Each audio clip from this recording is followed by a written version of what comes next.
Dharmesh, just give us the lowdown on everything that went on at Old Trafford.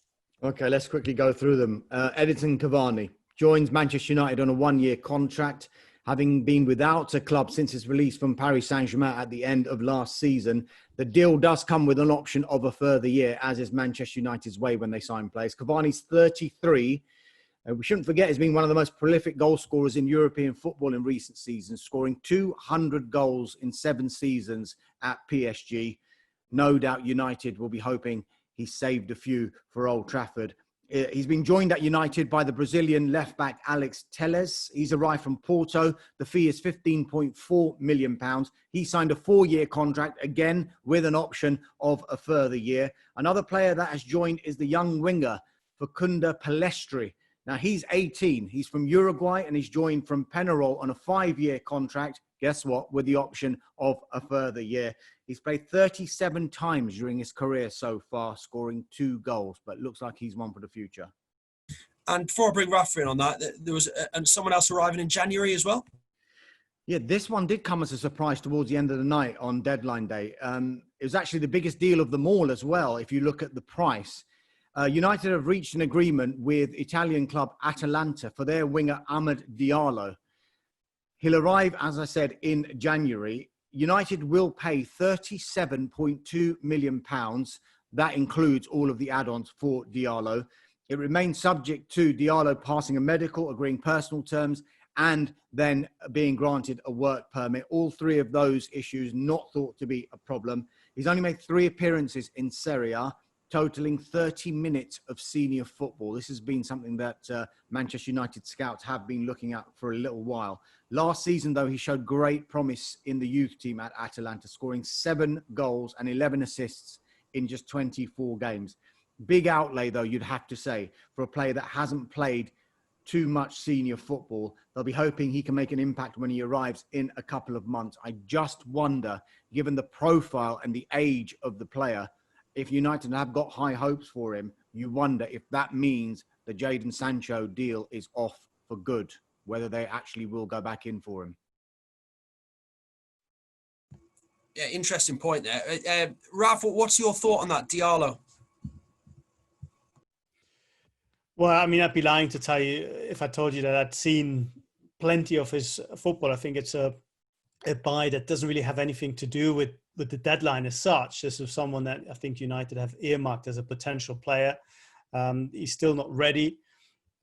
People in Italy say that there is real potential there for him to become that player. But I think it's easy for United supporters to look at that kind of deal and think, shouldn't we first address the first 11 before we start thinking about, number 14, 15 and 16?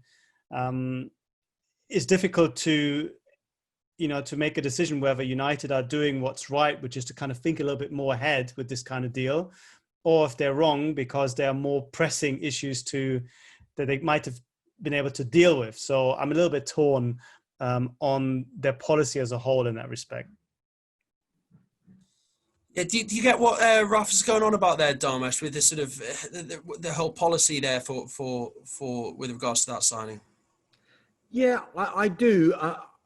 I don't think it's that much of a risky signing as far as United are concerned, because if they've seen the potential in the player, I know £37 million, and that does include the add-ons as well, it must be said. I think it's about half that as an initial cost. So I don't see it being that much of a risk. I just, like I said before, wonder what it means long-term with regard to other targets that they might have had, because as we've been explaining, the Sancho one was one they've been chasing the whole summer. And then by the end of it, the final signing they make is a kid who's going to be coming in January, who is, 2 or 3 years younger than Jadon Sancho. And if he lives up to the potential that United hope he will, you'd think that the Sancho thing probably wouldn't happen. With regards to Cavani, I mean, it doesn't really stick with Ollie's policy of signing young, up-and-coming stars. I mean, but we have seen Manchester United do this before, haven't we, with Zlatan and Falcao and others. Rafa, what are your thoughts on the Cavani one? It's a really interesting signing. As you said, it doesn't seem to be really fitting into this reboot that we've been hearing about at United. At the same time, by all accounts, Cavani is an unbelievably professional player who, with his presence and his dedication to his craft, will have a positive, or could well have a positive effect on the fairly young players around them, especially in attack. And of course, he is somebody that will score you goals if you service him properly. So, on a 1-year deal, it's a sort of stopgap solution, I think, that can help you. But of course, it doesn't really do anything as far as growing the team and growing the club to be back to where they want to be is concerned. He's the opposite of a Timo Werner. Werner is going to be there now for the next 5-6 years as your number one striker, or maybe your second number one second striker, just behind another centre back.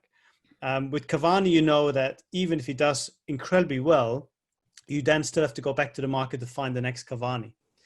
And that is I don't want to say criticism, because it's not criticism, but that is the one factor that I think United have to be aware of.